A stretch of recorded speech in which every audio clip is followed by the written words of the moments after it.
नमस्कार प्यारे दोस्तों, मैं आशा करता हूँ आप बहुत अच्छे होंगे। स्वागत है आपका स्टडी विद एके में। तो प्यारे दोस्तों, मैं आपके साथ डिस्कस कर रहा था आई दृष्टि घटना चक्र की बुक, जो कि आपका बिहार पीसीएस जो कि आने वाला है, और Uttar Pradesh PCS, RO ARO, Rajasthan PCS सभी के लिए महत्वपूर्ण साबित होगा। करंट अफेयर की सबसे अच्छी बुक मानी जाती है।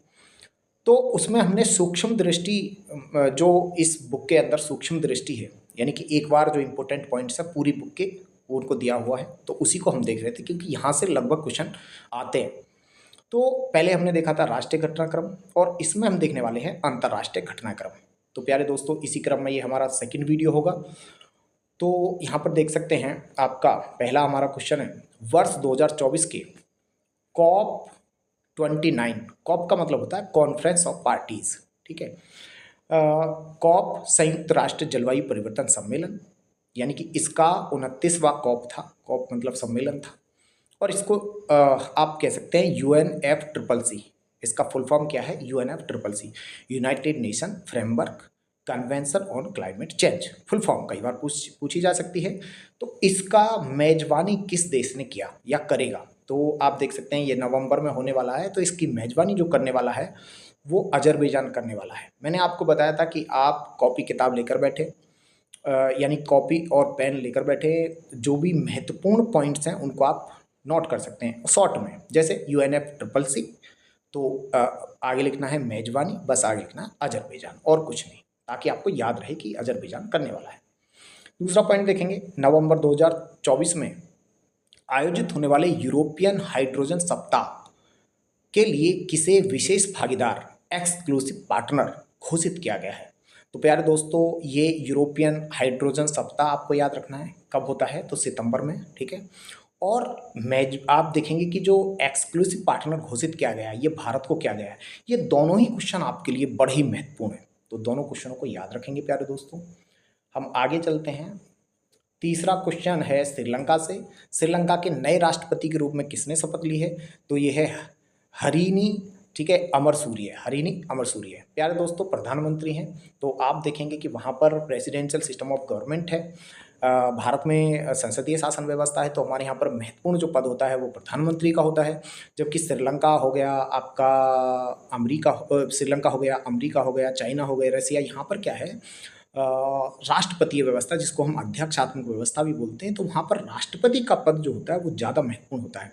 तो आपके लिए प्रधानमंत्री ज़्यादा महत्वपूर्ण मुझे नहीं लगता। आप याद कर सकते हो कि श्रीलंका के नए राष्ट्रपति कौन बने हैं। ये आपका इम्पोर्टेंट क्वेश्चन है, मैंने लिख भी रखा है क्योंकि वहाँ पर राष्ट्रपतीय व्यवस्था है।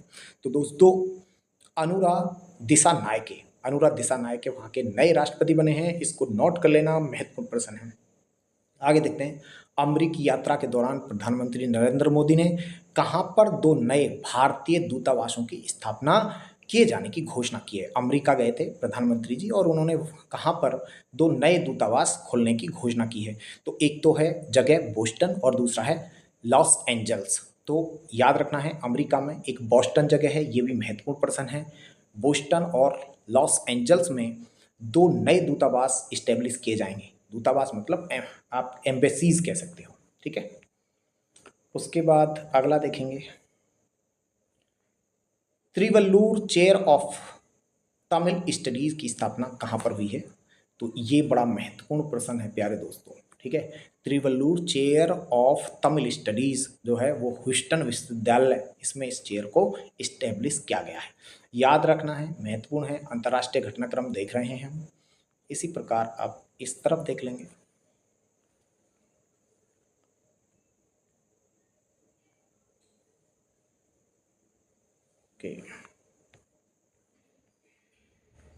जी, राष्ट्रीय घटनाक्रम में आप इधर आ जाएंगे।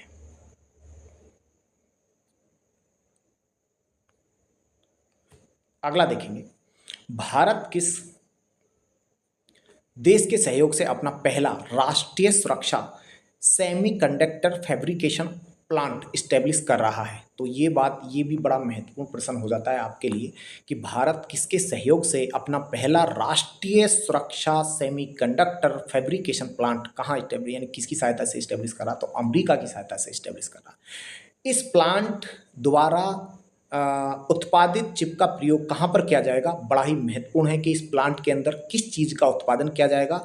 तो आप देख सकते हैं सैन्य हार्डवेयर, संवेदनशील दूर संचार नेटवर्क में इसका उपयोग किया जाएगा। जो चिप उत्पादित की जाएगी इस प्लांट में, वो किसके लिए कहाँ पर यूज़ होगा, सैन्य हार्डवेयर जो होगा सेना के, यानी कि जो सामान बनाए जाते हैं उसमें किया जाएगा।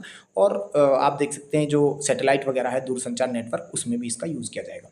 उसके बाद देखेंगे अगला, व्यक्तिगत उपस्थिति इन पर्सन वाले चौथे क्वेड लीडर समिट का आयोजन कहाँ पर किया जाएगा। तो आप देख सकते हैं विलिंगटन, ठीक है, डेलावेयर अमेरिका, यानी कि विलिंगटन याद रखना है, बस इतना याद रखना, ये कुछ चौथा क्वेड लीडर्स समिट, ठीक है, इन पर्सन होना चाहिए, ये आपको थोड़ा सा याद रखना। हालांकि ये बहुत ज़्यादा महत्वपूर्ण नहीं है, फिर भी देखकर आपको जाना है। जो बहुत ज़्यादा महत्वपूर्ण होगा वो मैं आपको बताऊंगा। समग्र रूप से देख सकते हैं यह quad leader summit virtual summit को शामिल करते हुए कौन सा संस्करण होगा। तो ये क्वेड समिट का चौथा होगा। क्वेड मतलब होता है चार देश इसमें शामिल हैं। अगला देखेंगे, हिंद प्रशांत क्षेत्र में कैंसर के बोझ को कम करने के उद्देश्य से क्वेड देशों ने किस पहल को लॉन्च किया। ये महत्वपूर्ण है, क्वेड देशों ने किस पहल को कैंसर को रोकने के लिए या कैंसर के जो बोझ है उसको कम करने के लिए कौन सी योजना स्टार्ट की है या कौन सी पहल स्टार्ट की है। देख सकते हैं ये बड़ा ही महत्वपूर्ण है, कैंसर मूनशॉट, देख सकते हैं मूनशॉट इंटर्न्स इनिशिएटिव, ठीक है, कैंसर मूनशॉट पहल कह सकते हैं, इनिशिएटिव मतलब पहल। अगला देखेंगे 2025 के लिए अगला क्वेड लीडर समिट का आयोजन कहाँ पर होना है। तो ये आपको याद रखना है, यानी कि जो 7वां होगा क्वेड समिट वो कहाँ पर होने वाला है, वो भारत में होने वाला है। तो ये है भारत, अमेरिका, जापान के तटरक्षक बल और ऑस्ट्रेलिया के बॉर्डर फोर्स किस मिशन को लॉन्च करेंगे। तो ये भी है। देखो क्वेड में आपका शामिल कौन है, आपको देख सकते हैं 4 देश मैंने बताया, ये देख सकते हैं भारत हो गया, अमेरिका हो गया, जापान और ऑस्ट्रेलिया, ठीक है। तो क्वेड समिट को याद रखेंगे, क्वेड का कौन कौन रहा है और इसमें जो क्वेड देश हैं उन्होंने किस मिशन को लॉन्च किया है, ठीक है। तो देख सकते हैं ये है प्रथम क्वेड सी शिप ऑब्जर्वर मिशन। ये क्या है, ये बॉर्डर जो फोर्स हैं उनके द्वारा मिलकर लॉन्च किया गया एक प्रोग्राम है जिसका नाम है प्रथम क्वेड सी शिप ऑब्जर्वर मिशन, ठीक है। बड़ा ही महत्वपूर्ण है, देख सकते हैं। क्वेड देशों को जरूर याद रखेंगे, भारत के साथ अमेरिका हो गया, जापान और ऑस्ट्रेलिया हो गया, तो याद रखना है क्वेड देशों को। एक कैंसर को रोकने के लिए एक लॉन्च किया है इन्होंने स्कीम, और एक आपका ये वाला सैन्य बॉर्डर। खैर उसके बाद अगला देख लेंगे हम, हिंद प्रशांत क्षेत्र में अंतर संचालनीयता या इंटर ऑपरेटिबिलिटी में सुधार करने के लिए यह मिशन कब लॉन्च किया गया। तो ये कब किया जाएगा, 2025 में किया जाएगा, ठीक है, इंटर ऑपरेटिबिलिटी प्रॉब्लम को सॉल्व करने के लिए। क्वेड देशों के द्वारा हिंद प्रशांत क्षेत्र में प्रशिक्षण के लिए किस नई क्षेत्रीय समुद्री पहल की घोषणा की गई है। तो इसका भी याद रखना है कि भाई ये है, इसका नाम होगा मैत्री। मैत्री को याद रखेंगे। और किसके लिए किया गया है ये भी याद रखना है, क्षेत्रीय समुद्री पहल है ये, ठीक है। तो हिंद प्रशांत क्षेत्र में जिसका नाम है मैत्री, और मैत्री आगे देखते हैं, ठीक है, ये मैत्री का भी याद रखना है। उसके बाद मेलबर्न विश्वविद्यालय के पहले मेलबर्न वैश्विक केंद्र की शुरुआत कहाँ की गई है। तो ये दिल्ली में की गई है, याद रखना है। जॉर्डन के नए प्रधानमंत्री जाफर हसन बनाए गए हैं, देख लेना है एक बार, बहुत ज़्यादा इम्पोर्टेंट नहीं है क्योंकि हर देश का नया प्रधानमंत्री और राष्ट्रपति को आप याद नहीं रख सकते, लेकिन हाँ जहाँ पर कोई पहली महिला बनी हो या सबसे युवा बना हो, इस प्रकार के जो क्वेश्चन है वो लगातार पूछ लिए जाते हैं, तो आपको ये बात याद रखना है। अगला देखेंगे टाइफून यागी, देख सकते हैं टाइफून यागी से प्रभावित देशों को मानवीय सहायता प्रदान करने के लिए भारत ने कौन सा अभियान लॉन्च किया।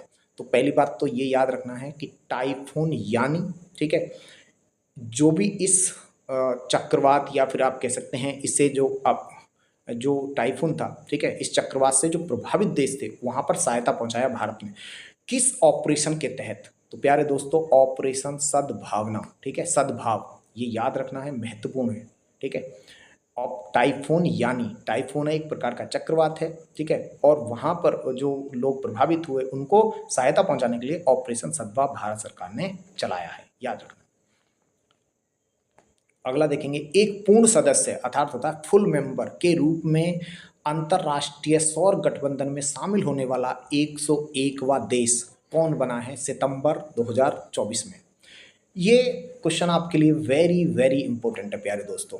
यानी कि आपको पता होगा ये ISA बोलते हैं इसको, इंटरनेशनल सोलर अलायंस। इसकी स्थापना या शुरुआत जो है भारत और फ्रांस ने मिलकर की थी पेरिस शांति सम्मेलन में 2015 में प्यारे दोस्तों। और ये आप देख सकते हैं पहले इसका जो सदस्य था वो केवल उष्णकटिबंधीय क्षेत्र में पड़ने वाले जो देश थे जहाँ पर सनलाइट सबसे ज़्यादा आता है, ठीक है, वो बन सकते थे। लेकिन अब इसके लिए और भी लोगों को सदस्य बन सकते हैं। ये अब ये बात फुलफिल नहीं होती है कि केवल और केवल उष्णकटिबंधीय क्षेत्र में पड़ने वाले देश ही इसके सदस्य बनेंगे। उष्णकटिबंधीय क्षेत्र का मतलब है 23.5 डिग्री नॉर्थ से लेकर 23.5 डिग्री साउथ। तो प्यारे दोस्तों इसका जो अब 101वां सदस्य बना है वो है नेपाल, जो कि बहुत ही महत्वपूर्ण है, आपको ये याद रखना है। Nepal ISA international solar alliance का 101वां सदस्य बना है। और इतना ही नहीं प्यारे दोस्तों, एकमात्र वर्ल्ड का ये विश्व स्तरीय एक संगठन है जिसका हेडक्वार्टर भारत में है, और हेडक्वार्टर भारत में कहाँ पर है, गुरुग्राम हरियाणा में है। तो ये याद रखना है। चलिए आगे देखते हैं। वर्ष 2024 की टाइम पत्रिका की AI क्षेत्र के विश्व के 100 सबसे प्रभावशाली लोगों की सूची में किन प्रमुख भारतीयों को शामिल किया गया है, तो ये भी महत्वपूर्ण है दोस्तों। तो यहाँ पर देख सकते हैं, एक तो है अश्विनी वैष्णव जो कि केंद्रीय मंत्री हैं, ठीक है, रेल मंत्री भी हैं। और आप देख सकते हैं दूसरे हैं नंदन नीलेकंठी, और उसके बाद है अभिनेता अनिल कपूर। 3 को, ठीक है, AI क्षेत्र में 100 क्या है सबसे प्रभावशाली जो लोग हैं उसमें भारत के 3 लोग हैं। अश्विनी वैष्णव केंद्रीय मंत्री हैं, केंद्रीय रेल मंत्री हैं, उसके बाद है नंदन नीलेकणी, और उसके बाद है अभिनेता अनिल कपूर। महत्वपूर्ण है, थोड़ा सा याद रखेंगे, थोड़ा देख लेना है इसको। उसके बाद अगला देखेंगे, किन देशों या क्षेत्रों ने कृत्रिम बुद्धिमत्ता अर्थात आर्टिफिशियल इंटेलिजेंस पर पहली कानूनी रूप से बाध्यकारी अंतर्राष्ट्रीय संधि पर हस्ताक्षर किया। यानी कि AI से संबंधित पहली अंतर्राष्ट्रीय कोई ट्रीटी है जिस पर जो कि बाध्यकारी है और उस पर साइन किया गया है, ठीक है। किस किस देशों ने किया है, तो ये सितंबर 2024 में क्या है, किन देशों ने मिलकर किया है AI से संबंधित, ये थोड़ा सा आपको याद रखना है और ये महत्वपूर्ण है, थोड़ा देख लेना। एक इसमें आपका अमेरिका होता है, यानी कि अमेरिका तो सुपर पावर है, ठीक है। उसके बाद आपका यूरोपियन संघ है EU, जिसमें आप अभी आप देख सकते हैं कि टोटल इसमें कितने हैं, आप इसमें लगभग 27 देश शामिल हैं 20 में, ठीक है। 28 थे ब्रेग्जिट के बाद, यानी ब्रिटेन के एग्जिट होने के बाद यूरोपियन यूनियन में अभी 27 देश बचे हुए हैं। तो आपका यूनाइटेड किंगडम हो गया, क्योंकि अब देखो पहले ही अगर यूरोपियन यूनियन अगर ब्रिटेन साथ होता तो इसके साथ ही आता, लेकिन अब अलग आ रहा है। यूनाइटेड किंगडम है, उसके बाद एंडोरा है, जॉर्जिया है, आइसलैंड है, नॉर्वे है, माल्डोरा है, उसके बाद है सैन मेरिनो और इज़राइल। ये आपके देश हैं जो इसमें शामिल हुए हैं। अमेरिका एक हो गया, यूरोपीय संघ को एक देश के रूप में माने तो 2 हो गया, तीसरा यूनाइटेड किंगडम, चौथा एंडोरा, पांचवा जॉर्जिया, छठा आइसलैंड, नॉर्वे, सातवां आठवां माल्डोवा और आठवां देख सकते हैं सैन मेरिनो, नौवां आपका इजराइल। ये आपको थोड़ा सा याद रखना है, इसको थोड़ा देखना पड़ेगा, आपको अच्छे से याद करना है। उसके बाद है अंतर्राष्ट्रीय सौर महोत्सव, ठीक है, इसका आयोजन कहाँ पर हुआ है, तो ये नई दिल्ली में हुआ है। इस प्रकार के क्वेश्चन बस एक बार आपको देख जाना है, अंतर्राष्ट्रीय सौर महोत्सव कहाँ पर हुआ है, तो आप याद रखेंगे नई दिल्ली में हुआ है। किसके द्वारा आयोजित किया गया था, ISA द्वारा, जो मैंने अभी बताया इंटरनेशनल सोलर अलायंस, जिसका हेडक्वार्टर भारत में है। चलिए प्यारे दोस्तों आगे चलते हैं। आप देख सकते हैं, इधर देखेंगे नेक्स्ट टॉपिक, नेक्स्ट पॉइंट देखेंगे। IIT दिल्ली, भारतीय प्रौद्योगिकी संस्थान दिल्ली ने कहाँ पर अपना पहला अंतर्राष्ट्रीय परिसर खोला है। IIT दिल्ली ने अपना पहला परिसर कहाँ पर खोला है, तो ये खोला है आबू धाबी। आबू धाबी कहाँ पर है प्यारे दोस्तों, UAE, संयुक्त अरब अमीरात, ठीक है, UAE यूनाइटेड अरब अमीरात में, याद रखेंगे इसको। राष्ट्रीय शिक्षा नीति 2020 के विजन के अंतर्गत कौन सा विश्वविद्यालय भारत में एक परिसर इस्टेब्लिश कर रहा है? तो ये भी आपको याद रखना है। साउथहैम्पटन विश्वविद्यालय जो कि यूके का है, वो राष्ट्रीय शिक्षा नीति 2020 के तहत एक अपना क्या खोलने वाला है, यहाँ पर एक परिसर इस्टेब्लिश कर रहा है। याद रखना है, यूके का है। किस देश में हनुमान जी की 90 फीट ऊंची प्रतिमा का अनावरण किया गया है? ये अमेरिका में किया गया है। ये भी महत्वपूर्ण प्रश्न है, देख लेना है। इस प्रतिमा का नाम क्या है? तो प्यारे दोस्तों, देख सकते हैं, स्टैचू ऑफ यूनियन। ठीक है, यूनियन, स्टैचू ऑफ यूनियन, याद रखेंगे इसको। अगला देखेंगे तो हनुमान जी की प्रतिमा जो लगाई गई है वो अमेरिका में लगाई गई है, 90 फीट ऊंची है, और इसका नाम भी याद रखना है। इसका नाम बड़ा महत्वपूर्ण है, स्टैचू ऑफ यूनियन। अगला देखेंगे, किस मंदिर में बजरंग बली की प्रतिमा की प्राण प्रतिष्ठा की गई? तो प्यारे दोस्तों, अष्टलक्ष्मी मंदिर है, इसमें की गई थी। बस ये नाम याद रखना है, ठीक है। लेकिन इसमें इन तीनों ही जो आपके हनुमान जी से जुड़े हुए 3 क्वेश्चन थे, तो इनमें केवल एक महत्वपूर्ण है कि हनुमान जी की जो प्रतिमा था उसका नाम क्या था, इंपॉर्टेंट है। उसके बाद देखेंगे, भारत और डेनमार्क ने कहाँ पर स्वच्छ नदियों पर स्मार्ट प्रयोगशाला, जिसको SLCR कहा गया, का अनावरण क्या है? तो प्यारे दोस्तों, डेनमार्क और भारत ने मिलकर स्वच्छ नदियों को स्वच्छ नदी के संदर्भ में यानी कि स्मार्ट प्रयोगशाला जो इस्टेब्लिश की है वो वाराणसी में की है, उत्तर प्रदेश में। आगे देखेंगे, अगला क्वेश्चन है, यह प्रयोगशाला किन के बीच एक त्रिपक्षीय अनूठी पहल है? यानी कि 3 पक्ष हैं इसमें। अब इसमें देखो, भारत सरकार होगा ही होगा, डेनमार्क होगा ही होगा, डेनमार्क की सरकार, ठीक है। और जो वहाँ का IIT देख सकते हैं क्या है, IIT BHU, ठीक है। तो BHU यूनिवर्सिटी जो है, बनारस हिंदू विश्वविद्यालय इसमें शामिल है, ठीक है। तो आपको ये याद रखना है। उसके बाद है तीसरे, वाइज ऑफ ग्लोब साउथ शिखर सम्मेलन की मेजबानी वर्चुअल रूप से किस देश ने की है? तो ये आपको याद रखना है, भारत ने की है। सम्मेलन की थीम क्या थी? तो आप देख सकते हैं, ये थीम इसकी क्या थी, एक सतत भविष्य के लिए एक सशक्त ग्लोबल साउथ। तो साउथ से रिलेटेड है, तो आप देख सकते हैं ये है वायस ऑफ ग्लोबल साउथ शिखर सम्मेलन। तो मेजबानी भारत करेगा, और इसकी जो थीम है एक बार देख लेना, एक सतत भविष्य के लिए एक सशक्त ग्लोबल साउथ। थाईलैंड की संसद द्वारा किसे नए प्रधानमंत्री नियुक्त किया गया है? तो देख सकते हैं, पेंटोगाटन सिनवात्रा, ठीक है। हालांकि थाईलैंड का प्रधानमंत्री है, बहुत ज़्यादा महत्वपूर्ण आपके लिए नहीं है, लेकिन एक बार देख लीजिएगा। किस देश के द्वारा भारत के साथ अनुसंधान और सांस्कृतिक सहयोग के लिए मैत्री अनुदान की घोषणा की? ठीक है, मैत्री अनुदान, तो ये याद रखना है, मैत्री अनुदान वर्ड याद रखना है। रिसर्च के क्षेत्र में, संस्कृति के क्षेत्र में कॉपरेट करने के लिए ये इस्टेब्लिश किया गया अनुदान, ठीक है, ऑस्ट्रेलिया द्वारा। और अनुदान एक ऐसा पैसा होता है जो एक बार दे दिया जाता है तो वो नहीं लिया जाता, ठीक है, ये ऋण नहीं है। देखेंगे, भारत किस देश में अपने राजनीतिक संबंध को मजबूत करने के लिए वाणिज्य दूतावास खोल रहा है या खोला है? तो ये हो गया आपका न्यूजीलैंड, यानी कि अपने राजनयिक जो संबंध है उनको मजबूत करने के लिए ये एक दूतावास खोला गया है, ठीक है, याद रखना। और दो दूतावास अमेरिका में भी खोले गए थे, मैंने आपको बताया था, बोस्टन और लॉस एंजल्स में, ये भी याद रखना है, साथ में थोड़ा तुलना करके पढ़ना। खैर, न्यूजीलैंड में कहाँ पर भारत का दूतावास खोला जाएगा? तो ये एक न्यूजीलैंड में जगह है जिसका नाम है ऑकलैंड, थोड़ा सा देख लीजिएगा। जैसे अमेरिका में था, तो अमेरिका वाले आपके देख लेंगे दूतावास कहाँ पर खोले जा रहे हैं, ऑस्ट्रेलिया के। दूतावास लिख के इसको एक साथ लिख लेना ताकि आपको ये याद करने में आसानी हो जाए। देखेंगे, किस देश के 2 विश्वविद्यालयों ने गुजरात के गिफ्ट सिटी में अपने कैंपस स्थापित किए हैं? तो अब वो है आपका ऑस्ट्रेलिया ने, जो ऑस्ट्रेलिया है उसने गिफ्ट सिटी में 2 विश्वविद्यालय स्टेब्लिश किए हैं। तो वो कौन से विश्वविद्यालय हैं? तो देख सकते हैं, डीकन विश्वविद्यालय और वेलोंगोंग विश्वविद्यालय। ये दोनों विश्वविद्यालय हैं जिन्होंने गिफ्ट सिटी में अपने कैंपस स्टेब्लिश कर लिए हैं, याद रखना है आपको। आगे देखेंगे, 5 कार्यकालों के लिए बांग्लादेश की प्रधानमंत्री रही शेख हसीना वाजेद ने किस कारण से अपने पद से इस्तीफा दे दिया? प्यारे दोस्तों, ये बहुत ही महत्वपूर्ण क्वेश्चन है, क्योंकि वहाँ पर उन्होंने त्यागपत्र दे दिया। वहाँ पर बहुत बड़े स्तर पर व्यापक छात्र विद्रोह पर उतर आए थे और हिंसा तक हो गया। आपने देखा होगा कि वहाँ की जो संसद थी उसमें छात्र पहुँच गए और अपने सर पर चेयर रख रखी हैं, तो काफ़ी हिंसा हुआ है। तो ये याद रखना है कहाँ पर ये स्थिति आई थी, तो बांग्लादेश में आया था, याद रखना है।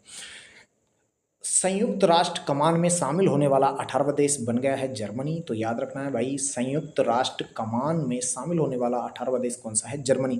अच्छा, कोई जो ज्वाइन करता है, एक बात ध्यान रखना, इस प्रकार के क्वेश्चन को आपको विशेष ध्यान रखना है, ठीक है। कहीं पर सरकार गिरी है, बड़ा महत्वपूर्ण प्रश्न है। दूसरा मैंने बताया कि इस प्रकार की, मान लो नाटो में कौन देश शामिल हुआ है, या इस ऑर्गेनाइजेशन में कौन शामिल हुआ, जैसे आईएसए में मैंने अभी बताया कि नेपाल शामिल हुआ। इस प्रकार के क्वेश्चन लगभग पूछे जाते हैं, तो आपको विशेष कर ध्यान रखना है, ठीक है। चलो आगे देखेंगे। राष्ट्रपति द्रौपदी मुर्मू को किस देश का सर्वोच्च नागरिक सम्मान है? अच्छा, भारत का सर्वोच्च नागरिक सम्मान बताइए पहले क्या होता है? तो भारत रत्न, ठीक है। तो इसी प्रकार किस देश का सर्वोच्च सम्मान मिला है? तो देख सकते हैं नागरिक सम्मान का नाम है companion of the order of Fiji. अब जब इसमें लिखा हुआ है फिजी, तो प्यारे दोस्तों ये सबसे बड़ा सम्मान है फिजी का, द्रौपदी मुर्मू जी को मिला है। भारत के लिए काफ़ी सम्मान की बात है।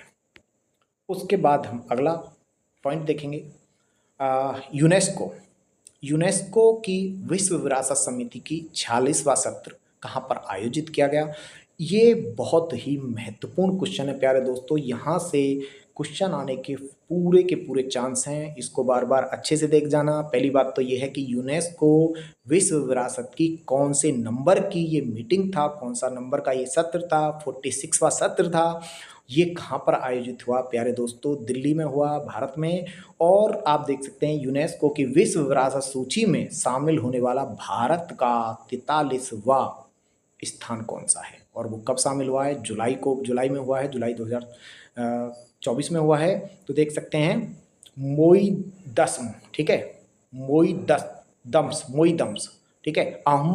ये अहोम वंश था, ठीक है। अहोम वंश की टीला दफन प्रणाली, ठीक है, यानी कि एक टीले में उसको दफन किया जाता था। उनके जो दफन करने की प्रणाली था उसको मोई दम्स था, ठीक है, उसका नाम। तो याद रखना है कि ये यूनेस्को की जो हेरिटेज लिस्ट है वो भारत का कितना है? 43वां स्थान है, ठीक है, मिला। यानी कि 43 अब तक जो प्लेस हैं भारत के शामिल हो चुके हैं किसमें? विश्व विरासत सूची में। अच्छा, अब जब हम ये पढ़ रहे हैं तो एक बार आप विश्व विरासत सूची को जरूर देख जाइए, चाहे आप गूगल से देख जाइए या स्टैटिक जो भी कोई बुकें हो जीके की, आप उसमें जरूर देख जाना, क्योंकि यहाँ से चांस होते हैं। पिछले 2-3 साल के जरूर देख लें कि नए नए कौन कौन से शामिल हुए हैं और किस मीटिंग में हुए थे, ठीक है, याद रखना। खैर, हेनले पासपोर्ट, ये पासपोर्ट के बारे में बताता है प्यारे दोस्तों। 2024 के अनुसार भारत का कौन सा स्थान है? हेनले पासपोर्ट मतलब ये बताता है कि सबसे मजबूत पासपोर्ट कहाँ का है, ठीक है, इसके संदर्भ में। तो भारत का तो काफ़ी इसमें स्थान पीछे है। आप देख सकते हैं कि 81वें नंबर पर रहा है हेनले पासपोर्ट में भारत का स्थान। अगले देखेंगे, इससे और भी आप देखेंगे यहाँ पर सबसे शक्तिशाली पासपोर्ट किसका है। शक्तिशाली का मतलब है कि इसका आप देख सकते हैं शक्तिशाली पासपोर्ट, ठीक है। तो दुनिया में किसका सबसे शक्तिशाली है? तो वो है आपका सिंगापुर का, याद रखना आपका। उसके बाद अगला देखेंगे, बैंकॉक में आयोजित एशिया आपदा तैयारी केंद्र, ठीक है, एशिया डिजास्टर प्रिपेयरनेस सेंटर की बैठक में किसने वर्ष 2024-25 के लिए एशिया आपदा तैयारी केंद्र की अध्यक्षता की? तो प्यारे दोस्तों याद रखेंगे, भारत ने इसकी अध्यक्षता की है। इम्पोर्टेंट है, थोड़ा सा देख लेना। किसको एस्टोनिया का नया प्रधानमंत्री बनाया गया है? तो ये है क्रिस्टन मिशेल। इम्पोर्टेंट नहीं है, जस्ट देख लेना एक बार, ठीक है। भारत के पहले समुद्र पारीय ओवरसीज जन औषधि केंद्र का उद्घाटन कहाँ पर किया गया? ये बड़ा महत्वपूर्ण है कि भारत का पहला समुद्र पार यानी समुद्र के पार, ठीक है, जन औषधि केंद्र किस देश में इस्टेब्लिश किया गया? तो ये पहला होगा जो भारत से बाहर जन औषधि केंद्र खोला गया, ये है मॉरिशस में। याद रखना है, महत्वपूर्ण है। खैर, आगे देखेंगे हम, ये देखेंगे वर्ल्ड क्राफ्ट काउंसिल AISBL द्वारा किस भारतीय शहर को आधिकारिक रूप से WCC वर्ल्ड क्राफ्ट सिटी, यानी WCC मतलब वर्ल्ड क्राफ्ट सिटी घोषित किया गया है? प्यारे दोस्तों ये बड़ा ही महत्वपूर्ण प्रश्न है, ठीक है। कौन इसको घोषित करता है, एक तो ये महत्वपूर्ण है, ठीक है। और किस शहर को किया गया है, तो देख सकते हैं श्रीनगर जम्मू कश्मीर को वर्ल्ड क्राफ्ट सिटी के रूप में घोषित किया गया है। महत्वपूर्ण प्रश्न है ये आपके लिए। दूसरा देख लेते हैं, अब तक कितने भारतीय शहरों को वर्ल्ड क्राफ्ट सिटी घोषित कर दिया गया है। अब तक कितने शहरों को वर्ल्ड क्राफ्ट सिटी घोषित किया गया है, ये भी बात महत्वपूर्ण है। तो यहाँ पर आप देख सकते हैं 4 ऐसे शहर हैं जिनको वर्ल्ड क्राफ्ट सिटी घोषित किया गया है और इनको आप याद रखेंगे। तो आप देख सकते हैं ऊपर से अगर हम याद करें तो सबसे पहला हो गया श्रीनगर। तो श्रीनगर आप इसी प्रकार क्रम में याद करें, कई बार पूछ सकता है। तो श्रीनगर, ठीक है, जम्मू कश्मीर। उसके बाद जो दूसरा पड़ता है वो आप देख सकते हैं आपका जयपुर है, जो कि राजस्थान में पड़ता है। इसके बाद जो तीसरा पड़ता है वो है मैसूर, जो कि कर्नाटक में पड़ता है। और सबसे नीचे साउथ में पड़ता है आपका मामल्लपुरम, ठीक है। मामल्लपुरम कहाँ पर है, तमिलनाडु। तो एक को क्रोनोलॉजी के हिसाब से याद रखेंगे कि स्थान कहाँ कहाँ पर पड़ रहा है। तो सबसे पहले यह हो गया आपका श्रीनगर जम्मू कश्मीर, दूसरा जयपुर राजस्थान, दूसरा जयपुर राजस्थान, तीसरा मैसूर कर्नाटक और चौथा क्या हो गया, मामल्लपुर आपका तमिलनाडु में हो गया। क्रोनोलॉजी से याद भी हो जाएगा आसानी से। उसके बाद देखेंगे किस शहर में स्थित ग्रेविन वैक्स संग्रहालय द्वारा बॉलीवुड अभिनेता शाहरुख खान के सम्मान में सोने के सिक्के जारी किए गए हैं। तो प्यारे दोस्तों, ये भी बड़ा महत्वपूर्ण प्रश्न है। तो ये फ्रांस द्वारा जारी किए गए, ठीक है, पेरिस, फ्रांस। देखेंगे केंद्रीय विदेश मंत्री एस जयशंकर ने कहाँ पर भारत मॉरिशस मैत्री उद्यान यानी पार्क की स्थापना की है। तो ये है पोर्ट लुइस मॉरिशस, जो कि वहाँ पर राजधानी है, वहीं पर इसको इस्टेब्लिश किया गया है। चलो आगे देखेंगे। गैमी टाइफून ने हाल ही में किन देशों में प्रमुख रूप से तबाही मचाई। गैमी मैंने आपको एक और भी बताया था। तो दोनों जो आपके टाइफून हुए उनको एक साथ लिख लेना है, ठीक है। और भारत ने आपको बताया था, मैंने बताया था कि सद्भाव करके एक क्या चलाया था। और दोस्तों तो क्या है, किस देश ने अपना पहला व्यापक जलवायु का परिवर्तन कानून पारित किया है, तो वो है दक्षिण अफ्रीका, ठीक है। नीदरलैंड का नया प्रधानमंत्री कौन है, तो ये है डिक सूफ। प्यारे दोस्तों, ये भी बहुत ज़्यादा महत्वपूर्ण नहीं है। उसके बाद देखेंगे पशुपालन, ये बड़ा महत्वपूर्ण प्रश्न है जो कि आपको याद रखना है। लाइव स्टॉक फार्मिंग पर कार्बन टैक्स लगाने वाला विश्व का पहला देश कौन बना है, तो ये डेनमार्क बना है। इस प्रकार के क्वेश्चन हमेशा पूछे जाते हैं प्यारे दोस्तों। मैंने बताया पशुपालन यानी लाइव स्टॉक फार्मिंग पर कार्बन टैक्स लगाने वाला दुनिया का पहला देश कौन सा है, तो वो है डेनमार्क, याद रखना है आपको। उसके बाद है संयुक्त राष्ट्र द्वारा अफगान पर विशेष दूतों स्पेशल, ठीक है, एवॉइज या फिर बोल सकते हैं एम्बेसडर्स की तीसरी बैठक का आयोजन दोहा कतर में किया था, याद रखना है, इम्पोर्टेंट है। उसके बाद से 2024-25 के लिए की अवधि के लिए एशिया आपदा तैयारी केंद्र, ठीक है, का अध्यक्ष, वो पहले भी आ चुका है ये क्वेश्चन, भारत है। प्रधानमंत्री नरेंद्र मोदी ने रूस की यात्रा के दौरान उन्हें रूस के किस सर्वोच्च नागरिक सम्मान से सम्मानित किया गया, तो देख सकते हैं order of the saint Andrew the apostle, ठीक है। ये वहाँ का नागरिक सम्मान है, याद रखना है थोड़ा, रूस का है। ये रूस का मिला है यहाँ पे, इनको याद रखना। राष्ट्रपति को, जबकि राष्ट्रपति को कहीं और का सर्वोच्च सम्मान मिला था, तो थोड़ा आपको याद रखना है। खैर, भारत की अध्यक्षता में कोलंबो प्रोसेस की प्रथम बैठक कहाँ पर संपन्न हुई, तो ये जून में हुई थी, याद रखना है, जेनेवा में। तो कोलंबो प्रोसेस से संबंधित है। अगला देख लेंगे।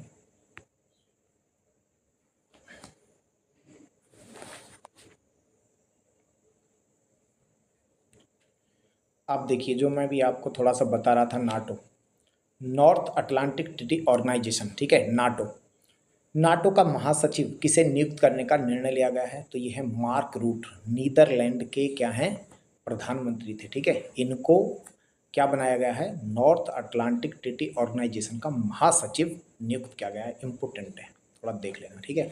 किस विश्वविद्यालय ने संत तिरुमंगई अलवर की लगभग 500 वर्ष पुरानी कांस्य मूर्ति को भारत को लौटाने का यानी कि वादा किया या सहमति जताई है, तो वो है ऑक्सफोर्ड विश्वविद्यालय, ठीक है। तो ऑक्सफोर्ड विश्वविद्यालय कहाँ पर है, यूके। तो यूके में ये विश्वविद्यालय है, उसने ये लौटाने का वादा किया है कि हम आपको लौटाएंगे, हमारा ही तो लेके गए थे ये, ठीक है। तो अगला देखेंगे, भारत, अमेरिका, दक्षिण कोरिया, जापान और यूरोपीय संघ ने मिलकर किस गठबंधन की घोषणा की है, यानी कौन सा गठबंधन बनाए जाने की घोषणा की है। तो प्यारे दोस्तों ये है फार्मास्यूटिकल अलायंस। कौन कौन बना रहा है, ये इस प्रकार के जो गठबंधन बनाए जाते हैं कौन कौन होते हैं उसके बारे में ज़रूर पूछ लिया जाता है। तो कौन कौन है, पहली बात तो ये है कि भारत इसका पार्ट है, इतना सबसे पहले याद रखिए कि भारत इसका पार्ट है। कौन कौन है, अमेरिका, भारत, दक्षिण कोरिया, जापान और यूरोपीय संघ ने मिलकर इसका गठबंधन का निर्माण किया है, याद रखना है। आगे देखेंगे, वैश्विक ऊर्जा संक्रमण सूचकांक, ठीक है, यानी कि ग्लोबल एनर्जी ट्रांजिशन इंडेक्स इसको बोलते हैं, कौन जारी करता है। तो याद रखना है, इसमें जो जारी करता है वर्ल्ड इकोनॉमिक फोरम अर्थात विश्व आर्थिक मंच इसको जारी करता है, ठीक है। तो ये आपको थोड़ा याद रखना है। शीर्ष स्थान पर कौन रहा है, ये भी आपको याद रखना है कि इसमें शीर्ष स्थान पर कौन रहा है। देख लीजिए इस सूचकांक में शीर्ष स्थान पर कौन रहा है, तो स्वीडन रहा है, और भारत का कितना है, 63वां स्थान रहा है, ठीक है, किसमें, वैश्विक ऊर्जा संक्रमण सूचकांक में। मार्स देख सकते हैं, अगला है मर्सर द्वारा जारी cost of living city ranking, ठीक है। 2024 में विश्व का सबसे महंगा शहर कौन सा है, सबसे महंगा शहर हांगकांग है, जो कि चाइना का एक शहर है, ठीक है, याद रखना आपको, विश्व का सबसे महंगा शहर। अब ये भी ध्यान रखना है कि ये किसने किया है, तो ये मर्सर द्वारा जारी किया गया है, किस क्या है, cost of living city ranking में, याद रखना है। आगे देखेंगे, उसके बाद देखेंगे 50वें देख सकते हैं G7 शिखर सम्मेलन 2024 का आयोजन कहाँ पर किया जाना है, ठीक है, या किया गया, ये है आप देखते हैं अपुलिया, ये इटली में पड़ता है, ठीक है, याद रखना है अपुलिया कौन सा है, ये बस आपको याद रखना है G7 शिखर सम्मेलन, ठीक है, याद रखेंगे आप G7 शिखर सम्मेलन। ये भी क्वेश्चन पूछा जाता है भाई, global gender gap index report, ठीक है, हाल ही में जारी किया गया है, तो कौन इसको जारी करता है, ग्लोबल जेंडर गैप इंडेक्स, महिला और पुरुष के बीच कितना मतलब क्या है गैप है किसी भी चीज़ में उसको बताता है, तो याद रखेंगे वर्ल्ड इकोनॉमिक फोरम याद करता है। उसके बाद है इस अंतराल रिपोर्ट के अनुसार पूर्ण लैंगिक समानता हासिल करने में विश्व को कितना समय लग जाएगा, तो आप देख सकते हैं 134 वर्ष लग जाएगा, यानी कि 2158 तक हम क्या हो जाएगा, पूर्ण रूप से लैंगिक रूप से समान स्तर पर आ जाएंगे, इसके अकॉर्डिंग ये एक फोरकास्टिंग है। उसके बाद देखेंगे यूक्रेन शांति शिखर सम्मेलन, ये भी बहुत ही महत्वपूर्ण है। यूक्रेन आप देख सकते हैं कि लगातार रसिया और यूक्रेन युद्ध चल रहा है, तो वहाँ पर शांति शिखर सम्मेलन का आयोजन किया गया प्यारे दोस्तों, और ये कहाँ पर किया गया है, तो ये जून में किया गया था स्विट्जरलैंड के अंदर। ऐसे क्वेश्चन भी लगातार पूछ लिए जाते हैं, याद रखना है आपको। उसके बाद है समलैंगिक विवाह को मान्यता देने वाला पहला दक्षिण पूर्वी एशियाई देश कौन है, समलैंगिक विवाह को, ठीक है, समलैंगिक का मतलब अगर महिला आपस में शादी कर लें और पुरुष आपस में शादी कर लें, तो ये है समलैंगिक विवाह, और इसको मान्यता देने वाला दक्षिण पूर्वी एशियाई देश कौन सा है पहला, तो वो है थाईलैंड, याद रखना है। उसके बाद देखेंगे, अब ये स्लोवाकिया का कोई राष्ट्रपति है, कोई इम्पोर्टेंट नहीं है, छोड़ सकते हैं ये, हाँ ये देखेंगे, ये बड़ा महत्वपूर्ण है भाई। अगला जो प्रश्न है वो है जुडिथ सुमिनावा, ठीक है, जुडिथ सुमिनावा तुलुका किस देश की पहली महिला प्रधानमंत्री बनी है, पहली महिला प्रधानमंत्री है, तो एक वर्ड याद रखना है जूडिथ, ठीक है, जूडिथ कौन है, तो आपको याद रखना है कांगो लोकतांत्रिक गणराज्य, ठीक है, यानी कांगो डेमोक्रेटिक रिपब्लिक इस देश की पहली प्रधानमंत्री बनी है। हमेशा इस प्रकार के क्वेश्चन पूछे जाते हैं, मैंने इसलिए उसको बहुत ज़्यादा क्या रखा, वेरी वेरी मोस्ट कर रखा है, तो ये आपको याद रखना है। संयुक्त राष्ट्र अमेरिका ने किस देश को अपना प्रमुख गैर नाटो सहयोगी, यानी कि बहुत ही प्रमुख सहयोगी है लेकिन नाटो का मेंबर नहीं है, दे सकते हैं, यानी कि मेजर नॉन नाटो एलाई घोषित किया है या नामित किया है, वो है केन्या को। केन्या हमारा बहुत ही अच्छा एलाई है लेकिन नाटो का सदस्य है, तो क्या है, major non NATO ally Kenya, याद रखेंगे, इंपॉर्टेंट है ये भी। आगे देखेंगे, पाकिस्तान के साथ किन देशों ने संयुक्त राष्ट्र सुरक्षा परिषद में अस्थायी सदस्य के रूप में निर्वाचित किया गया है, यानी कि पाकिस्तान, इसका मतलब ये है कि पाकिस्तान, पहले तो आपको याद रखना है यूएनओ में सुरक्षा परिषद होती है जिसमें आपके 5 परमानेंट सीट होती हैं जिनके पास वीटो पावर होता है, और आपके 10 अस्थायी मेंबर होते हैं। तो अस्थायी मेंबर जो है हर 2 वर्ष के लिए चुने जाते हैं। अभी पाकिस्तान को भी चुना गया है। पाकिस्तान के साथ साथ किस और कौन कौन से देशों को चुना गया है तो वो याद रखना है। एक आपका हो गया सोमाली, उसके बाद है आपका पनामा, डेनमार्क और यूनान। तो 5 देश जो है ये चुने गए हैं अस्थायी सदस्य के तौर पर। होते कितने हैं? टोटल 10 सदस्य होते हैं, ठीक है। पहले भारत भी था इससे पहले, तो अभी पाकिस्तान चुना गया है, हो गया आपका सोमालिया हो गया, पनामा हो गया, डेनमार्क और यूनान को चुना गया है। बायो इंटरनेशनल कन्वेंशन, अगला देखेंगे। बायो इंटरनेशनल कन्वेंशन का आयोजन जो है वो कहाँ पर किया गया है तो ये है सैन डियागो। कहाँ पर है? यूएसए में है, ठीक है। उसके बाद है क्यूएस वर्ल्ड यूनिवर्सिटी रैंकिंग में किस विश्वविद्यालय को शीर्ष स्थान हुआ है। तो प्यारे दोस्तों ये बार बार आप देखेंगे कि जो क्यूएस की जो वर्ल्ड यूनिवर्सिटी रैंकिंग है उसमें हर साल यही इंस्टीट्यूट रहता है, ठीक है। मैसाचुसेट्स इंस्टीट्यूट ऑफ टेक्नोलॉजी यानी कि MIT, और ये कहाँ पर है? ये यूएसए का है, याद रखना है। भारत का भी कोई है तो इसमें कोई शामिल होगा तो हम आगे देखेंगे। उसके बाद देखेंगे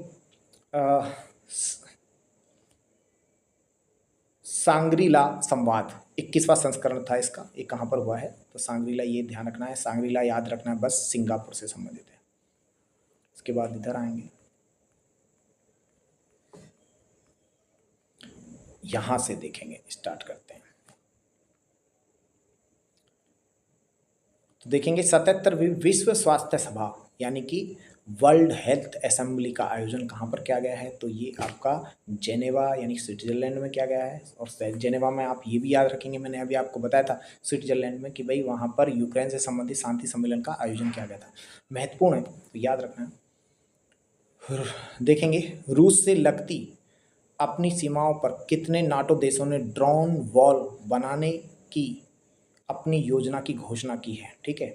तो ड्रोन वॉल बनाने की घोषणा 6 देशों ने की है। कौन कौन से देश हैं याद रखना है, वो कौन कौन से देश हैं तो देशों के नाम भी आपको याद रखना है।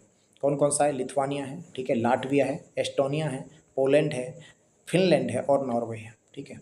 तो आप याद रखेंगे लिथुआनिया, लाटविया, L से हो गए दोनों, ठीक है, एस्टोनिया, पोलैंड, फिनलैंड और नॉर्वे, ठीक है। 6 देश हैं जिन्होंने ड्रोन वॉल बनाने की घोषणा की है। उसके बाद देखेंगे प्रथम काजा TFCA शिखर सम्मेलन का आयोजन जाम्बिया में किया गया है। महत्वपूर्ण नहीं है, एक बार देख के जाना है।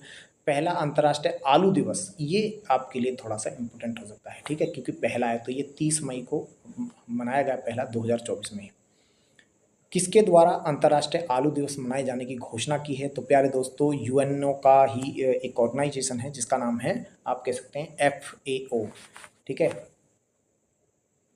संयुक्त राष्ट्र संघ का खाद्य एवं कृषि संगठन, ठीक है, FAO, food and agriculture organisation.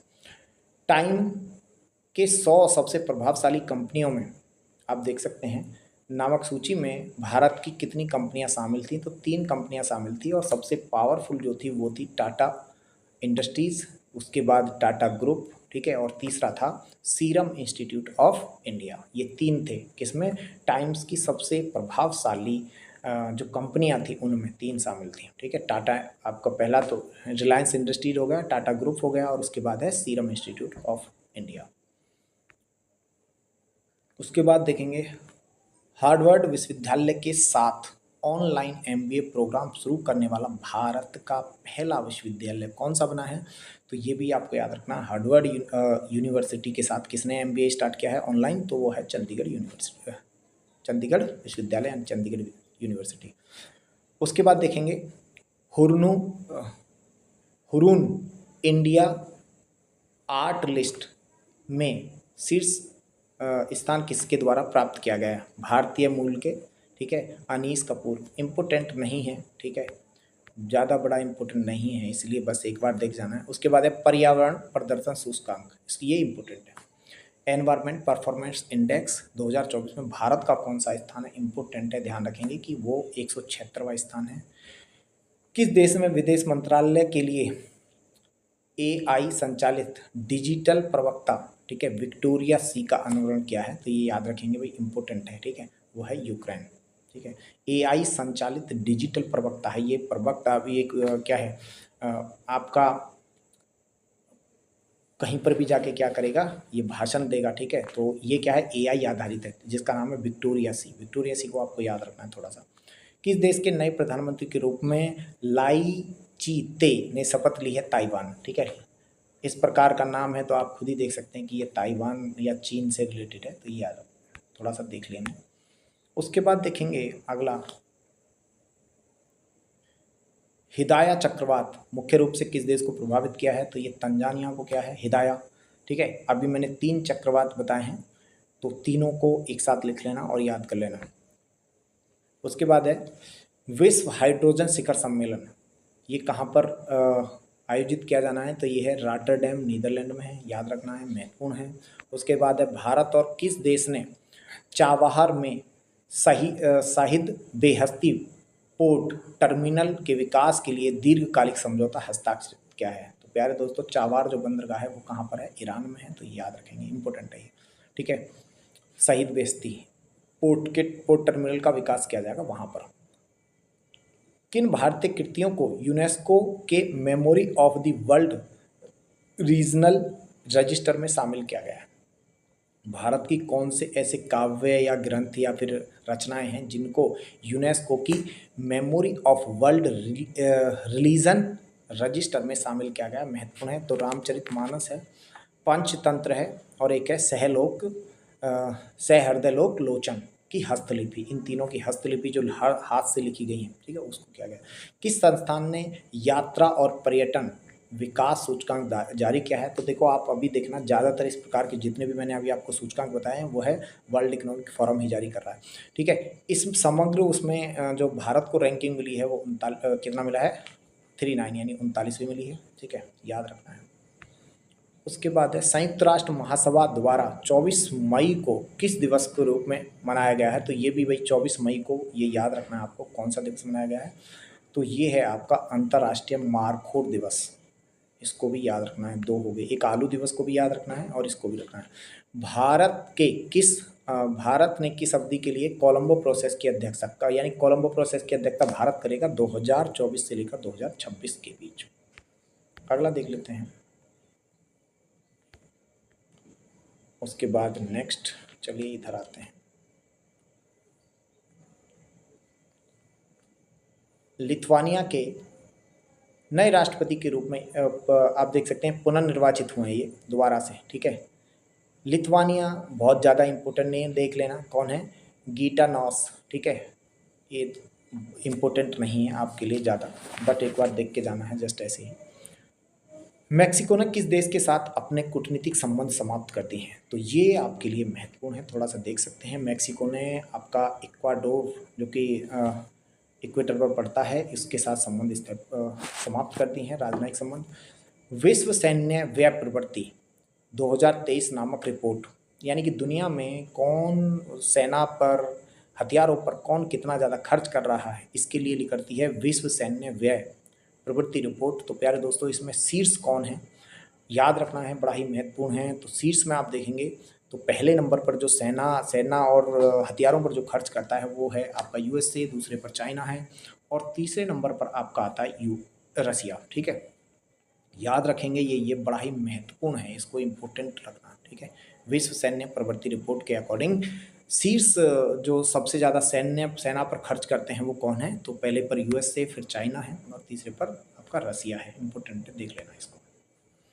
उसके बाद देखेंगे टाइम्स की 100 सबसे प्रभावशाली लोगों की सूची में, ठीक है, कितने भारतीय मूल के लोगों को जगह बनाई, यानी कि कितने लोग हैं जो शामिल हुए हैं, तो वो 8 लोग थे, ठीक है। कितने लोग हैं इसमें, 8 लोग इसमें शामिल हैं। कौन कौन है 8 लोगों में, तो थोड़ा सा इनको एक बार देख जाना, ठीक है। कौन है, संजय बंगा है, सत्या नडेला है, आलिया भट्ट है, साक्षी मलिक है, देव पटेल है, आसमा खान है, प्रियवंदा नटराज है, और फिर और आपका कौन है, नटराजन, और उसके बाद है जिगर साहब, देख लीजिएगा, इम्पोर्टेंट है। बस इतना कम से कम याद रहे कि कितने लोगों को शामिल किया गया, तो ये 8 लोग थे, याद रखना, ठीक है। स्वर्ण की धूल उगलने के कारण, ठीक है, खबरों में रहा माउंट एरेबस, माउंट एरेबस कहाँ अवस्थित है? ये आपका बहुत ही महत्वपूर्ण है, ठीक है। इससे क्या है, स्वर्ण के यानी कि कर्ण निकले थे इससे, ठीक है, धूल, तो इस वजह से ये इंपॉर्टेंट है। तो अंटार्कटिका पे था, ये याद रखना है, माउंट एरेबस, ये आ सकता है, क्वेश्चन इंपॉर्टेंट है। उसके बाद है आयरलैंड के सबसे युवा प्रधानमंत्री कौन बने? अब देखो यहाँ पर मैंने आपको बताया या तो प्रथम हो या फिर आपका आ गया सबसे युवा वगैरह, ठीक है। ऐसे आपको क्वेश्चंस जरूर याद रखने चाहिए। तो क्या है भाई, आयरलैंड का सबसे युवा प्रधानमंत्री कौन बना है? तो साइमन हैरिस बना है, ये इंपॉर्टेंट है, इसको याद रखना है, ठीक है। और आप देख सकते हैं आइसलैंड के नए प्रधानमंत्री सबसे युवा, ठीक है। अब ये क्या है, ये आइसलैंड आ गया, पहले आयरलैंड था, तो नए प्रधानमंत्री है बजरनी, ठीक है, बजरनी है, इम्पोर्टेंट नहीं है, मैंने बोला नया प्रधानमंत्री है, लेकिन क्या है, सबसे ना तो युवा ना महिला की बात हो रही है, तो हमें इतना ज़्यादा इस पर फोकस नहीं देना है कि याद ही हो जाए। भारत सरकार ने हिंसाग्रस्त कैरिबियाई देश, 1 मिनट, हिंसाग्रस्त कैरिबियाई देश हैती से अपने नागरिकों को निकालने के लिए किस मिशन को चलाया था? प्यारे दोस्तों, हैती से निकालने के लिए भारत ने किस मिशन को चलाया था, ये इम्पोर्टेंट है, तो आप यहाँ याद रखेंगे, वो है ऑपरेशन इंद्रावती, ठीक है। हमारे नागरिक वहाँ पर फंसे थे, इस वजह से हमने ये ऑपरेशन चलाया भारत सरकार ने। उसके बाद अगला देखेंगे, अंतर्राष्ट्रीय दूरसंचार संघ जिसको बोलते हैं ITU ने किसको अपना डिजिटल इनोवेशन बोर्ड का सह अध्यक्ष बनाया है? तो याद रखेंगे दोस्तों, भारत को बनाया है। पृथ्वी पर भूमि से सबसे दूरस्थ बिंदु, ठीक है, पॉइंट नीमो तक पहुंचने वाला पहले व्यक्ति कौन बने हैं? तो ये है आपका क्रिस ब्राउन, याद रखेंगे, ठीक है। अगला देख लेते हैं, नेट पॉइंट नीमो को किस अन्य नाम से भी जाना जाता है? तो ये कह सकते हैं दुर्गमता का ध्रुव, ठीक है, इनएक्सेसिबिलिटी, पोलर ऑफ इनएक्सेसिबिलिटी। उसके बाद देखेंगे भूटान का सर्वोच्च नागरिक सम्मान का नाम क्या है? ऑर्डर ऑफ द डुक ग्यालपो, ठीक है, किसके दिया गया है? तो नरेंद्र मोदी को दिया गया है। भूटान का है तो नरेंद्र मोदी को दिया गया है, याद रखना। लोकतंत्र के लिए तीसरा जो सम्मेलन था वो कहाँ पर आयोजित किया है? तो वो है सियोल, दक्षिण कोरिया में है, ठीक है, याद रखना है। फिर से आ गया, हुरून ग्लोब रिच लिस्ट में सबसे दुनिया का सबसे अमीर इंसान कौन है? तो आपको याद रखना है एलन मस्क है, 231 बिलियन डॉलर की संपत्ति के साथ। गर्भपात को संवैधानिक दर्जा देने वाला विश्व का पहला देश कौन सा बना है? प्यारे दोस्तों, ये बहुत ही महत्वपूर्ण आपके लिए हो जाता है, इसको आप वेरी वेरी इंपॉर्टेंट कर लेना, ठीक है। यानी अबॉर्शन को संवैधानिक दर्जा देने वाला है, ये यानी कि इलीगल है, ये कॉन्स्टिट्यूशनल है, there is no any problem. तो प्यारे दोस्तों, वो कौन सा बना है? आपका फ्रांस बना है। किस देश में विश्व की पहली 3D प्रिंटिंग मस्जिद का अनावरण किया गया है? 3D प्रिंटिंग, ठीक है, ये भी याद रखना, ये भी महत्वपूर्ण है। तो ये क्या है? सऊदी अरब में। खैर, उसके बाद आगे देखेंगे, किस विश्वविद्यालय ने राष्ट्रपति द्रौपदी मुर्मू को डॉक्टर ऑफ सिविल लॉ की मानद उपाधि से सम्मानित किया है? तो याद रखेंगे मॉरिशस विश्वविद्यालय ने इनको क्या दिया है? डॉक्टर ऑफ सिविल लॉ, ठीक है। फिनलैंड के नए राष्ट्रपति बने हैं, कोई ज़रूरी नहीं है, अलेक्जेंडर स्टब, इम्पोर्टेंट नहीं है, ठीक है। उसके बाद हम इस तरफ आएंगे, अभी कुछ बाकी बचा हुआ है, इसको भी देखेंगे।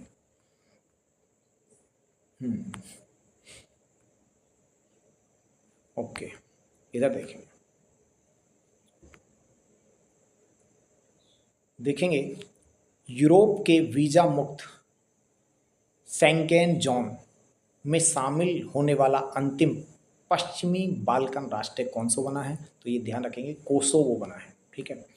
भारत, ये इंपॉर्टेंट देख लेना इसको एक बार, ठीक है। भारत की जन औषधि पहल में शामिल होने वाला पहला देश, अभी मैंने आपको बताया था, मॉरिशस था, ठीक है। भारतीय भेषज संहिता मानकों को मान्यता देने वाला पहला स्पेनिश भाषी देश कौन सा बना है? तो निकारागुआ बना है, ठीक है। भारत और किस देश के बीच आतंकवाद, मादक पदार्थों की तस्करी, मनी लॉन्ड्रिंग जैसे मुद्दों पर सहयोग को मजबूत करने के लिए, ठीक है, होमलैंड सिक्योरिटी डायलॉग। अब पहली बात तो ये वर्ड देखिए, होमलैंड सिक्योरिटी डायलॉग। इस प्रकार के क्वेश्चन लगातार पूछ ले जाते हैं, यहाँ तक कि यूपीएससी भी इस प्रकार के क्वेश्चन पूछ लेगा कि होमलैंड सिक्योरिटी डायलॉग हाल ही में चर्चा में देखा गया, ये क्या है और ये किस किस के बीच एक समझौता है, ठीक है, इस प्रकार से पूछ लिया जाएगा। तो ये भारत और अमेरिका के बीच एक समझौता है जिसमें आतंकवाद, मादक पदार्थों की तस्करी और मनी लॉन्ड्रिंग जैसे मुद्दों पर हम क्या करेंगे, मिलकर यानी कि लड़ेंगे। इस प्रकार का एक समझौता हुआ है, महत्वपूर्ण समझौता है प्यारे दोस्तों, याद रखना है। अंतर्राष्ट्रीय बौद्धिक संपदा सूचकांक, इंटेलेक्चुअल, ठीक है, इंटरनेशनल इंटेलेक्चुअल प्रॉपर्टी इंडेक्स जो है उसमें भारत का जो स्थान है वो कितना है, 42वां है। कार्यस्थल पर हिंसा और उत्पीड़न को समाप्त करने के लिए अंतर्राष्ट्रीय श्रम संगठन अर्थात इंटरनेशनल लेबर ऑर्गेनाइजेशन कन्वेंशन का अनुसमर्थन करने वाला पहला एशियाई देश फिलीपींस बना है। ये भी महत्वपूर्ण है। कार्यस्थल पर क्या होता है, जो उत्पीड़न होता है महिलाओं के साथ ज़्यादातर या किसी के भी साथ, ठीक है, वर्क प्लेस पर, तो उसके लिए कह सकते हैं कि भाई अनुसमर्थन देने वाला पहला एशियाई देश जो बना है वो है फिलीपींस बना है। महत्वपूर्ण है ये प्रश्न, आगे देखेंगे। इंडस एक्स शिखर सम्मेलन का आयोजन कहाँ पर हुआ है, तो ये याद रखेंगे, इंडस शिखर सम्मेलन ये दिल्ली में हुआ है। इस सम्मेलन का कौन सा संस्करण था, दूसरा था। इंडस मतलब इंडिया, इंडस मतलब देखो यहाँ पर क्या है, India and US defence acceleration ecosystem, इसके फुल फॉर्म है इंडस का, ठीक है, ये देख सकते हैं। किस देश ने चक्रवात किरकी, अब देखो ये भी बहुत इंपॉर्टेंट है, क्रिली, ठीक है, ने भारी तबाही मचाई। क्रिली चक्रवात जो आया तो वो कहाँ पर आया है, ऑस्ट्रेलिया में आया। महत्वपूर्ण है। कैसा चक्रवात है, उष्णकटिबंधीय चक्रवात है, ठीक है, महत्वपूर्ण है। 3 चक्रवात थे, मैंने अभी तक आपको बताया, तीनों को साथ में लिख लेना, याद कर लेना। उसके बाद है अफ्रीकी देश लाइबेरिया के राष्ट्रपति के रूप में जोसेफ बोकाई ने शपथ लिया है। महत्वपूर्ण नहीं है, कोई ज़रूरी नहीं है, बस एक बार देख के जाना। युगांडा में कौन सा शिखर सम्मेलन आयोजित किया गया, तो ये आपका महत्वपूर्ण है कि युगांडा में कौन सा शिखर सम्मेलन हुआ है, तीसरा दक्षिण शिखर सम्मेलन हुआ है, यानी कि 3rd साउथ समिट का आयोजन कहाँ पर हुआ है, युगांडा में हुआ है। इसकी आपका जो थीम है वो भी महत्वपूर्ण है, वो क्या है, लिविंग नो वन बिहाइंड, कोई भी पीछे ना छूटे, ठीक है। उसके बाद है इस शिखर सम्मेलन में प्रतिभागी कौन था, तो आपका इसमें जो शिखर सम्मेलन में भाग लेने वाले कौन थे, तो G77 यानी कि G77 की सदस्य देश सारे शामिल हुए थे और आपका चीन भी हुआ था। किस देश के 3 शहरों या नगरों ने 22 जनवरी 2024 को अयोध्या राम मंदिर दिवस के रूप में घोषित किया था, तो ये आपका जो है कनाडा के शहर थे। कौन कौन से थे, तो ये है ब्रैम्पटन, ठीक है, ओकविले और क्या है, और तीसरा है ब्रैडफोर्ड, ठीक है। ये इम्पोर्टेंट नहीं है, बस इतना याद रखेंगे कि राम मंदिर जो दिवस के रूप में घोषित किया था, कब किसको किया था पहले, तो ये इम्पोर्टेंट है। तो ये 22 जनवरी को राम मंदिर अयोध्या दिवस, और ये कहाँ पर, कनाडा में किया गया था, थोड़ा सा आपको याद रखना है। ग्वाटेमाला के नए राष्ट्रपति, ठीक है, बर्नार्डो, ये भी इम्पोर्टेंट नहीं है, बस एक बार देख के जाना। डेनमार्क के नए सम्राट नहीं है इम्पोर्टेंट, आगे देखेंगे। भारत ने किस देश में भारत पार्क स्थापित करने की घोषणा की है, तो प्यारे दोस्तों इम्पोर्टेंट है, भारत पार्क कहाँ पर इस्टेब्लिश किया जा रहा है, ये किया जा रहा है संयुक्त अरब अमीरात में।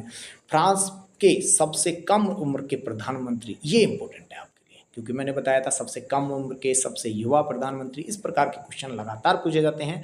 तो ये है क्या है, अटल, ग्रेवियल अटल, बहुत ही महत्वपूर्ण है दोस्तों। वहाँ के प्रधानमंत्री और वहाँ पर प्रधानमंत्री का जो पद होता है वो ज़्यादा क्या है आपका, नहीं, वहाँ पर राष्ट्रपति का पद ही ज़्यादा महत्वपूर्ण होता है। तो ये लिखनी है आपको, क्योंकि सबसे कम उम्र का है, तो इसलिए आपको थोड़ा सा याद रखना है। चलिए आगे देखते हैं।